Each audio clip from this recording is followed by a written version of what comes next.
चलिए दोस्तों, तो हम लोग कहाँ तक पढ़ लिए थे दर्पण में। दर्पण से संबंधित जो परिभाषा था, जो हमारा डेफिनेशन था, उन चीज़ों को हम लोगों ने समझ रखा है। आज जो हम टॉपिक पढ़ाने जा रहे हैं वो समझिए प्रतिबिंब बनाने के नियम को पढ़ेंगे। ये समझिए बहुत वीवीआई टॉपिक है, तो इसको आप लोग देखना मत भूलिएगा। ये हमारा जो है सबसे ज़्यादा इम्पोर्टेंट टॉपिक है, क्योंकि दर्पण तो आपको पढ़ाए थे। गोलीय दर्पण दो प्रकार का, उत्तल दर्पण होता है और दूसरा अवतल दर्पण होता है। अवतल दर्पण में प्रतिबिंब बनाने की क्या शर्त है, क्या कंडीशन है, उत्तल दर्पण में प्रतिबिंब बनाने की क्या शर्त है, क्या नियम है, क्या कानून है, उन सारी चीज़ों को आज हम समझने का प्रयास करते हैं। तो इन वीडियो को आप इम्पोर्टेंट यानी कि महत्वपूर्ण समझकर देखना ना भूलिएगा। कृपया इन चलिए बोर्ड की तरफ फोकस कीजिए। हम लोग क्या समझने का प्रयास कर रहे हैं? हम लोग समझने का प्रयास ये कर रहे हैं कि पहले हम लोग नियम को समझ लेंगे कि what is the rule for the formation of the image form by the concave mirror. क्या क्या नियम हो सकते हैं, यानी कि अवतल दर्पण द्वारा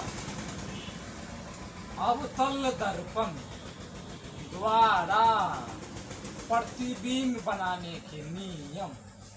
प्रतिबिंब बनाने के नियम को हम लोग समझते हैं। अवतल किसके द्वारा? कनकेव मिरर के द्वारा हम लोग प्रतिबिंब कैसे बनाएंगे, पहले नियम को समझिए। बहुत मजेदार टॉपिक है, इसको समझ लिए आप तो निश्चित रूप से आपका जो 6 कंडीशन है अवतल दर्पण में और कहाँ कहाँ वस्तु को रखेंगे तो प्रतिबिंब कहाँ बनेगा, उसको आप आसान तरीके से समझने में सक्षम हो पाइएगा। चलिए, जो हमारा पहला रूल है क्या है, देखिए। पहले तो आप अवतल दर्पण बना लीजिए। ये हमारा क्या है, कौन सा दर्पण है जी? अवतल दर्पण किसको बोलते हैं? तो जिसका परावर्तक सतह, बार बार बोल रहे हैं चूंकि याद हो जाए आपको अवतल दर्पण का डेफिनेशन। वैसा दर्पण जिसका परावर्तक सतह धसा हो। क्या हो? धसा रहता है। परावर्तक सतह क्या रहेगा इसका? धसा रहेगा। बहुत बढ़िया सर। परावर्तक सतह जिसका धसा रहेगा, आप समझ गए, वो कौन सा दर्पण होगा? तो अवतल दर्पण होगा। कौन सा दर्पण होगा? अवतल दर्पण होगा। ये एम डैश एक अवतल दर्पण था। यहाँ क्या था जी? पोल यानी कि ध्रुव। और हम बताए तभी तो पढ़ाई नहीं है चिन्ह परिपाटी, लेकिन जब पढ़ेंगे चिन्ह परिपाटी तो उसमें बताएंगे कि दूरियां जितना भी मापी जाती है दर्पण में, that will measure from the pole of the mirror. वो सारी दूरियां ध्रुव से मानी जाएंगी और ध्रुव को ही हम लोग ओरिजिन मानते हैं, मूल बिंदु मानते हैं। बहुत बढ़िया। चलिए, यह हमारा क्या था? फोकस था। लेकिन पहले समझिए चीजों को। पहला नियम क्या कहता है कि यदि कोई किरण अनंत से आ रही है, इन्फिनाइट से आ रही है। कहाँ से आ रही है? इन्फिनाइट से आ रही है। हमको पता नहीं जी, इन्फिनाइट से आ रही है। यहाँ कहाँ से आ रही है? इन्फिनाइट से आ रही है। इन्फिनाइट से आएगी वो, तो दर्पण से टकराने के बाद जो परावर्तित किरण होगी वो फोकस से गुजरेगी। कहाँ से गुजरेगी? फोकस से गुजरेगी। कहाँ से गुजरेगी? फोकस से गुजरेगी। बहुत बढ़िया। ये हमारा पहला नियम, फर्स्ट रूल ये है। इसको विशेष करके ध्यान दीजिएगा। क्या ध्यान देना है कि अगर आपतित किरण अनंत से आ रही है, कहने का तात्पर्य यदि कोई वस्तु अनंत पर रखा हुआ है और उसकी आंख से जो किरणें आ रही है आपतित किरण, वो दर्पण से टकराने के बाद कहाँ से गुजर रही है? तो फोकस से गुजर रही है। अब सर कहिएगा सर ऊपर ही तो अनंत नहीं है। अरे भाई, नीचे भी अनंत है। यहाँ से भी गुजारेंगे तो दर्पण से टकराने के बाद कहाँ से गुजरेगा? फोकस से गुजरेगा। कहाँ से गुजरेगा? फोकस से गुजरेगा। और मैं आपको बता दूं कि जब भी प्रतिबिंब बनेंगे तब दो किरण आपस में मिलेगी। जिस बिंदु पर मिलेगा उसी बिंदु पर वस्तु का प्रतिबिंब बनता है।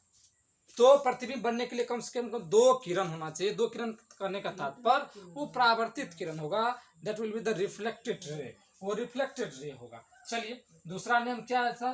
पहला नियम तो समझ गए। अगर कोई किरण अनंत से आ रही है तो वह टकरा कर दर्पण से टकराने के बाद उसका जो परावर्तित किरण है वो कहाँ से गुजरेगा? फोकस से गुजरेगा। कहाँ से गुजरेगा? फोकस से गुजरेगा। बहुत बढ़िया। दूसरा नियम क्या है? Rule number 2। देखिए रूल नंबर 2 क्या है, फटाफट समझिए। ये हमारा कौन सा दर्पण है जी? तो अवतल दर्पण है। अवतल, परावर्तक सतह धसा है। कौन सा दर्पण है? अवतल दर्पण है। अब अभी हम किरण को अनंत से गुजारे और अनंत से आने के बाद जो आपतित किरण आई दर्पण से टकराने के बाद फोकस से गुजरे। यहाँ हमारा क्या है जी? पोल है। यहाँ हमारा क्या है? फोकस है। फिर से बता दे कि पोल और फोकस के बीच की दूरी जितना होता है उतना ही दूरी फोकस से सेंटर ऑफ कर्वेचर के बीच की दूरी होता है। सभी दूरियां आपस में बराबर होगी, समान होगी। चलिए, अब हम बताते हैं। चलिए, दर्पण को थोड़ा सा हम और कर्व कर लेते हैं, थोड़ा सा स्पेरिकल कर लेते हैं, जो समझने में आपको आसान होगा। चलिए, बहुत बढ़िया। ये हमारा हो गया पोल। ये हमारा हो गया फोकस। यही हमारा क्या है, तो अवतल दर्पण है। कौन सा दर्पण है, अवतल दर्पण है। अब अभी अनंत से जब किरणें आई थी तो टकराने के बाद फोकस से गुजरी थी। अब देखिए, यदि कोई किरणें, आपतित किरणें फोकस से आती है, डायरेक्ट फोकस से आती है, तो दर्पण से टकराने के बाद वो प्रधान अक्ष के समानांतर हो जाएगी। फिर से समझिए क्या बोले। अब देखिए, अभी यहाँ अनंत से आने वाली किरणें दर्पण से टकराने के बाद किस बिंदु से गुजरी जी, फोकस से गुजरा। अब बोले कि जब कोई किरण अनंत से या कहीं से भी आ रही है, फोकस से जब गुजर रही है, तो दर्पण से टकराने के बाद प्रधान अक्ष जो हमारा प्रिंसिपल एक्सिस था उसके समानांतर निकल जाएगा, parallel to the principal axis, यानी प्रधान अक्ष के समानांतर। ये हमारा रूल नंबर 2 था, ये हमारा रूल नंबर 2 था। अब देखिए रूल नंबर 3 को समझते हैं, यहीं बीच में समझ लेते हैं रूल नंबर 3 को। कोई दिक्कत? पहला नियम समझ गए कि जब अनंत से किरणें आएगी, आपतित किरणें अनंत से आने के बाद दर्पण से टकराने के बाद कहाँ से, फोकस से। यदि फोकस से ही आ रही है, फोकस से ही आ रही है, तो दर्पण से टकराने के बाद प्रधान अक्ष के समानांतर हो जाएगी। तीसरा नियम क्या है उसको समझते हैं। तीसरा नियम देखिए, फिर कौन सा दर्पण है, अवतल दर्पण। बहुत बढ़िया, अवतल अवतल अवतल अवतल दर्पण। अभी तक तो आपको याद हो गया, वैसा दर्पण जिसका परावर्तक सतह धसा हो, क्या बोलेंगे, अवतल दर्पण। क्या बोलेंगे, अवतल दर्पण, अवतल दर्पण। बार बार रख लीजिए चीज को, ये हमारा अवतल दर्पण है। ये हमारा पोल है यानी ध्रुव है, ये हमारा फोकस है, और ये हमारा सेंटर ऑफ कर्वेचर यानी कि वक्रता केंद्र है। चलिए, अब तीसरा जो नियम है वो क्या कहता है, यदि कोई किरणें यानी कि आपतित किरणें, यदि कोई आपतित किरणें सेंटर ऑफ कर्वेचर से गुजर रही है, कहां से जी, सेंटर ऑफ कर्वेचर मतलब वक्रता केंद्र से गुजर रही है, तो देख लीजिए वक्रता केंद्र से गुजर रही है, तो जिस रास्ते से आई थी उसी रास्ते पर रिफ्लेक्ट बैक हो जाएगा। जिस रास्ते से आई थी उसी रास्ते से रिफ्लेक्ट बैक उसी दिशा में चला जाएगा। इसका मतलब कहने का तात्पर्य है कि एंगल ऑफ इंसिडेंट और angle of reflection will be 0, यानी कि आपतन कोण परावर्तन कोण के बराबर, और किसके बराबर, 0 के बराबर, क्योंकि जिस रास्ते से आई थी उसी रास्ते से रिफ्लेक्ट बैक उसी रास्ते पर चले गई। ऐसा किसमें कंडीशन था, नॉर्मल इंसिडेंट में पढ़ाए थे। यदि कोई किरणें नॉर्मली इंसिडेंट हो रहा है तो एंगल ऑफ इंसिडेंट बराबर angle of reflection which is equal to 0, वो 0 के बराबर था। और लास्ट नियम है, इसको समझने का प्रयास करते हैं, यहां समझ लेते हैं रूल नंबर 4। दिखाई दे रहा होगा उम्मीद करते हैं, और हम बोल भी रहे हैं, इस कारण से आप इनको समझने का प्रयास कीजिएगा। Rule number 4, rule number 4। चलिए, ये हमारा कौन सा दर्पण है जी, ये हमारा अवतल दर्पण है। किसको बोलते हैं, तो सर जिसका परावर्तक सतह धसा रहता है, बार बार बोलते हैं। ये हमारा क्या है, पोल है, ये हमारा क्या है, फोकस, और ये हमारा क्या है, वक्रता केंद्र है। चलिए फिर से पहले 3 को नियम को रिवाइज करते हैं फटाफट। जब ये कोई किरणें अनंत से आती है, दर्पण से टकराने के बाद कहां से गुजरेगी, फोकस से। यदि कोई किरणें फोकस से ही आ रही है तो दर्पण से टकराने के बाद प्रधान अक्ष के समानांतर हो जाएगी। तीसरा, यदि कोई किरणें वक्रता केंद्र से ही गुजर रही है तो जिस रास्ते से आई थी उसी रास्ते पर रिफ्लेक्ट बैक हो जाएगा। कहने का तात्पर्य एंगल ऑफ इंसिडेंट और angle of reflection will be 0 हो जाएगा। चौथा क्या है समझिए, ये हमारा ध्रुव है। अब आया यहाँ से ध्रुव से टकराया, और जिस एंगल से टकराया उसी एंगल से वो वापस चला जाएगा। जैसे सपोजिंग यदि थीटा कोण बना रहा है यानी आपतित किरण थीटा कोण यानी आपतन कोण थीटा, तो परावर्तन कोण भी थीटा। ये 4 कंडीशन अगर आपको सही तरीके से आ गया तो अवतल दर्पण द्वारा जो प्रतिबिंब बनाएंगे तो ये 4 नियम वहां काम आएगा। क्योंकि प्रतिबिंब बनाने के नियम यही है। और प्रतिबिंब कब बनेगा, जब 2 रिफ्लेक्टेड रे जिस पॉइंट पर मीट करेगा, जिस पॉइंट पर मिलेगा उसी पॉइंट पर प्रतिबिंब बनेगा।